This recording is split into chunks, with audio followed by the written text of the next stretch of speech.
Paranormal investigators, what made you choose that path?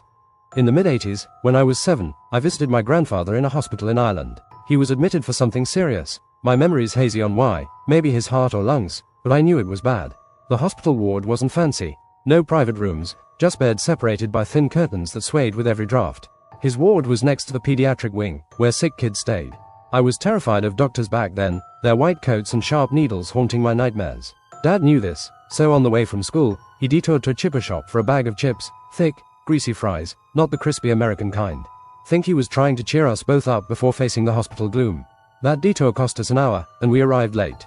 When we got there, Mom and her mother were already at Granddad's bedside, tears streaming. Granddad, ever the joker, was cracking silly one-liners, trying to lighten the mood. It worked, sort of. I'd never seen Mom laugh and cry at the same time, her face a mess of love and pain. But then she spotted Dad, and they started arguing in that hushed, venomous tone parents use when they don't want a scene. I'm pretty sure it was about us being late, maybe more. I hated their fights, so I slipped away, pushing through a heavy swinging door into the pediatric wing. The kids' wing was a jarring contrast. Bright murals of clowns and animals plastered on the walls, clashing with the occasional cry of a child in pain from some checkup or procedure.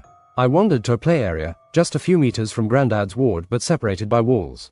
It felt safe, a world away from the arguing. I sat down with an operation game, you know, the one where you pull out plastic bones without touching the edges, or it buzzes. I was terrible at it, fumbling the tweezers, the buzzer mocking me. A nurse popped by, checking if I was okay. I nodded, and she hurried off when someone called her. Then a boy in a hospital gown plopped down beside me. He was about my age, pale, with messy hair, giggling at my awful attempts. I don't think I'm very good at this, I laughed. He grinned. I used to be good, but I played it too much. I asked if he had one at home. He ignored me, his face turning serious. Your granddad's very ill, he said softly. I was very sick too. He trailed off, staring at the floor. I froze, tweezers mid-air. You should go say goodbye, he added. He's leaving soon. I didn't get it. How did he know about Granddad? I glanced up, still wrestling with the game. Me ma'am and Da weren't here when I left, he said, voice cracking. They were at home. Confused, I asked, are they here now? He pointed to a room ahead, where a couple stood, sobbing, clutching each other like the world had ended. I turned back to him, but he was gone. No footsteps, no sound, just an empty chair. I shrugged, too focused on the game to care, but my skin prickled. Mom burst in then, grabbing my arm. Granddad wants to say bye, she said, voice thick. I made it to his bed, said goodbye, his hand weak in mine. That night, he passed. The next day, we were back at the hospital, sitting near that same couple from the pediatric wing. They looked broken, sadder when they saw me. I didn't understand why. Years later, in my teens, I asked Mom about that day.